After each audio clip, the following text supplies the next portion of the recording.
Hard drive failure isn't just a possibility, it's an eventuality. It will happen at some point.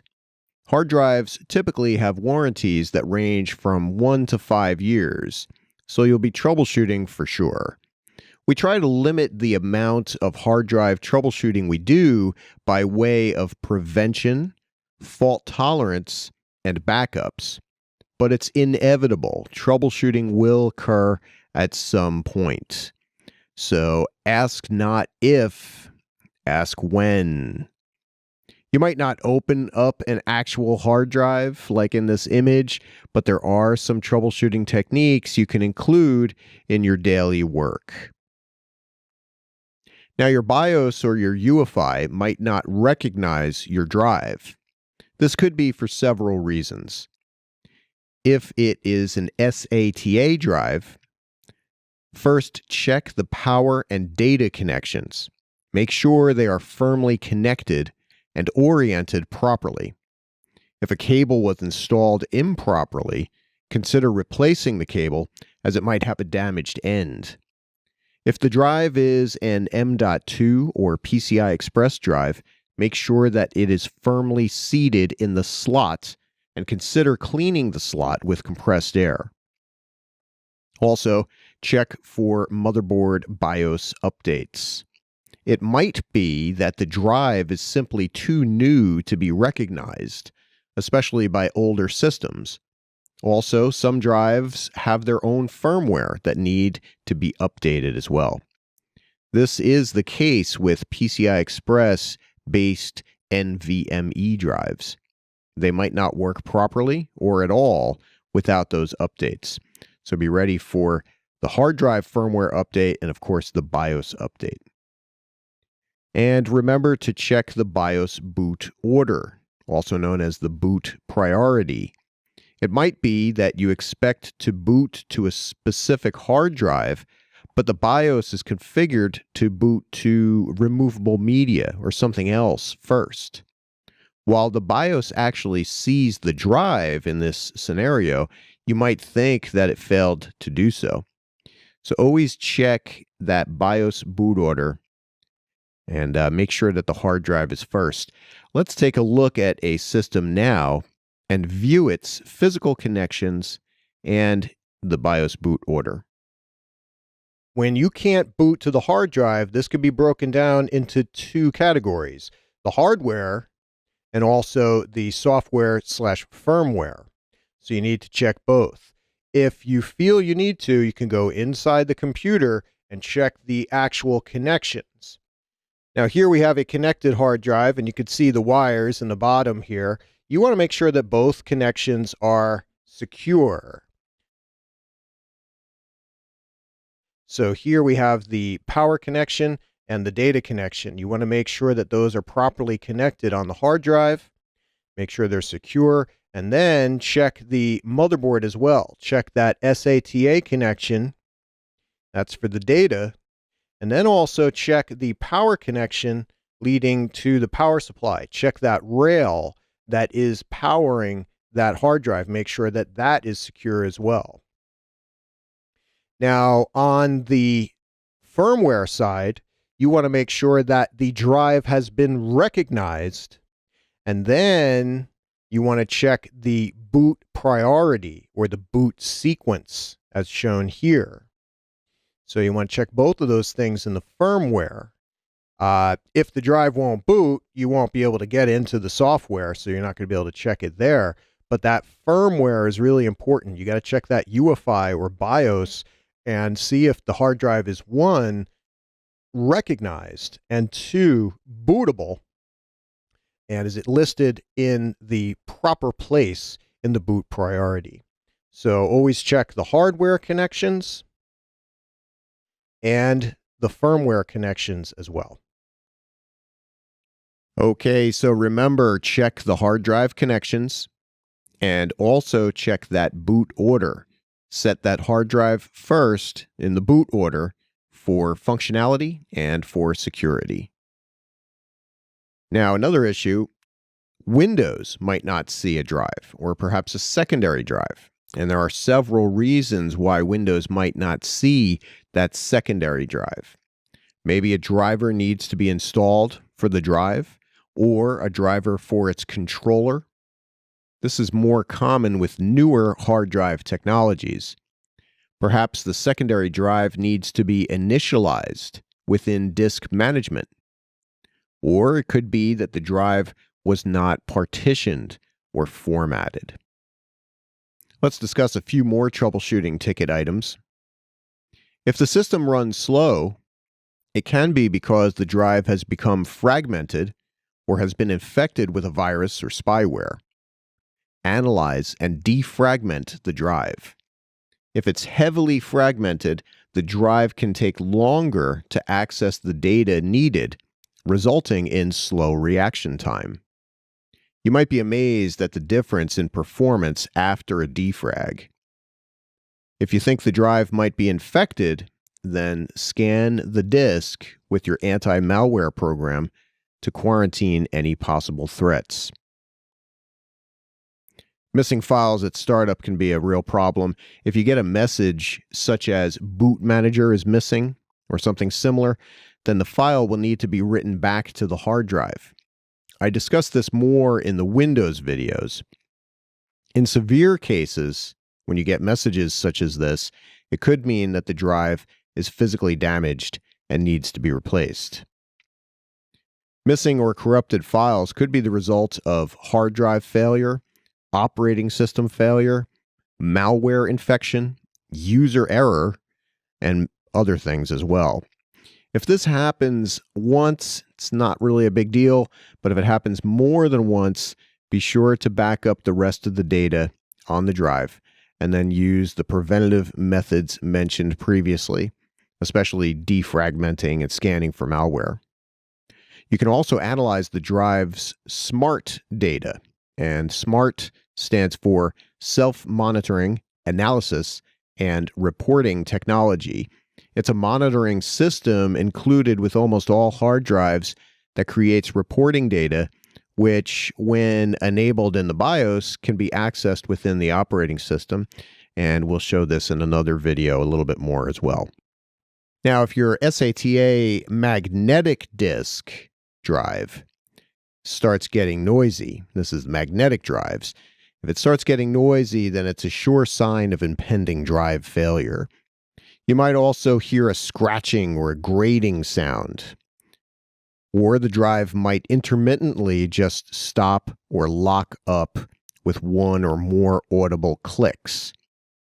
You can't wait in these situations. You need to take action right away, and you need to connect the drive to another computer immediately and copy the data to a good drive. Even then, it might be too late. However, there are some good third-party programs available that might help recover the data. And let's discuss some preventive maintenance. Troubleshooting is great, but there's that phrase that we say a lot, an ounce of prevention is worth a pound of cure. Just a little bit of prevention can stop a lot of the problems that you might see. And so let's take a look at some of these possibilities. First, clean up the disk. Well, clean up all the temp files and all the stuff that's on there periodically to help it keep it healthy. And we'll show a couple programs to do that with in just a bit. Defragment the disk. As you write data to a drive, that data is written in a contiguous fashion, especially for magnetic drives. And when you start deleting some of that data, it causes gaps. And then the gaps start to get filled in, and it starts to get fragmented over time. So you want to defragment the disk, and we'll show that as well in these videos. Leave at least 10% free, and this is true for magnetic drives such as this and also solid-state drives. Leave 10% free so you have that buffer space. When you fill up an entire drive, it reduces the lifespan of the drive quickly. Make sure that high-performance drives have good airflow. So we're talking about M.2 drives and PCI Express-based drives because they create a lot of heat. So we want to make sure we have good airflow to keep those cool so they don't get damaged over time.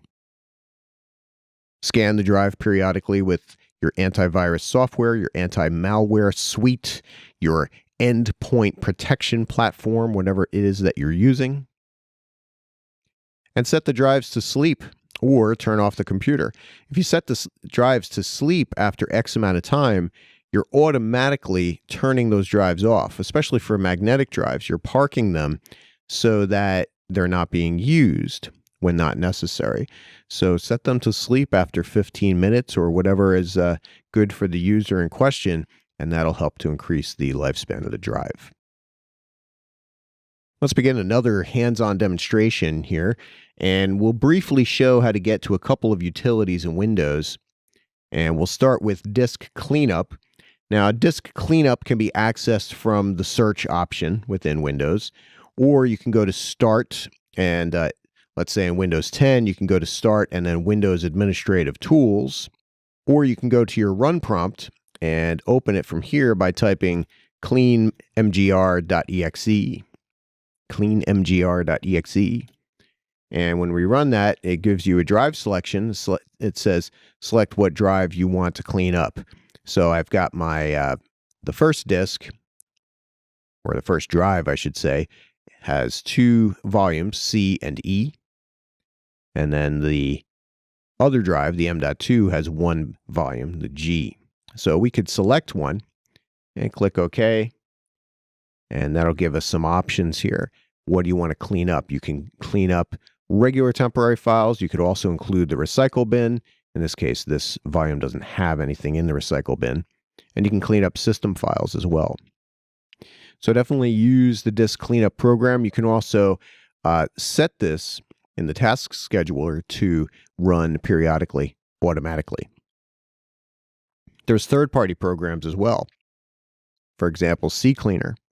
And this will remove temporary files from Microsoft Edge, Internet Explorer, Google Chrome, Firefox, Windows Explorer, and a variety of other places. Right? And it'll get rid of that information immediately. And it'll tell you it has to close Windows and stuff like that. I'm not going to do that right now because I need everything open. But even with that, we got rid of 12 megabytes. On a daily basis, I'll get rid of 500, 600 megabytes, a gigabyte of data when I really haven't even done much of anything. So CCleaner, and there's a lot of other free options out there as well that you can download. Then, of course, we want to do disk defragmenting to make sure that the files become more contiguous and we don't have gaps and we don't have breaks in the files. And make sure that our drive is not too fragmented. And so there's a couple ways we can do this. We can do this with the disk defragmenter program. And you can search for that, or once again, you can go to Start and Windows Administrative Tools, or we can go to Run Prompt. And for this one, you can type in dfrgui.exe. dfrgui.exe, and that brings up the optimized drives window in Windows 10. They call it disk defragmenter in older versions of Windows. And you can see I have this scheduled to run. I believe it's every month, and last run was on January 2nd. And so it said it was okay. And so we could do that for each of our drives here. And we can analyze those drives and optimize if necessary. And we can change those settings for the timing of it. So we use this program to make the files go in a more contiguous fashion, in a linear fashion, so they're not broken up and fragmented. And it can kind of take everything and put it in a nice order, which can really help to make your drive run more efficiently. So definitely use the optimized drives or disk defragmenter option. And that's the GUI version. You can also do this in the command line with the defrag command. And if you look at the defrag command, you'll see there's lots of parameters for this. But generally what you would do is you would type defrag and select the volume that you want to defragment, for example, E:. Now, let's say you had less than 15% free space We don't want to do that generally because as part of our preventive maintenance, we want to make sure we have really more space available, keep that buffer space. But if you have less than 15% space free, you'll have to add the -F parameter to actually force the defrag on that drive, which could be, that could use a lot of computing power and it could cause issues with some of the drive files. So it's better really to move data, offboard some data, and try to get it above that 15% mark so that you don't have to force it. But you'll notice that the -F or /F is not listed here. That's a separate value altogether. And if you're in the command line and you want to know about the drives more, you can use the disk part utility. And when we enter that, that brings you to the disk part shell.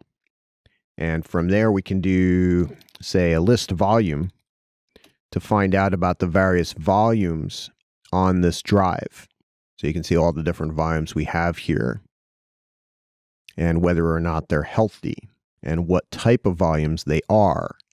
So that's basic information. You've probably recognized this as well. You can get to this from the disk management utility as well.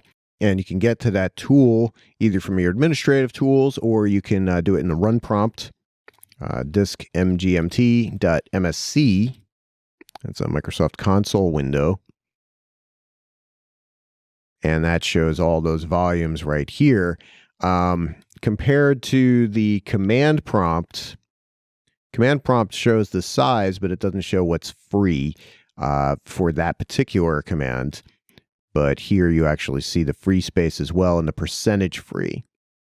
So for example, my G drive is getting pretty low. We're going to have to offload some files soon from that. And really the C drive too, we're going to have to clean that up. If those were to go below 15% free and we wanted to do the defrag, we'd have to force that in the command line with that -F. Okay, so a couple tools there that you definitely want to look at. Disk cleanup, which is built into Windows. Take a look at some third-party cleanup programs like CCleaner, and also the disk defrag program in the GUI and in the command line. So remember that besides the physical connections, you might be troubleshooting in one of three places: the BIOS, a RAID utility, if you have RAID, or the operating system. And we'll be discussing each of these in more detail as we progress through the videos. So that's it for this sub lesson. I'm Dave signing off, and I'll see you at the next video.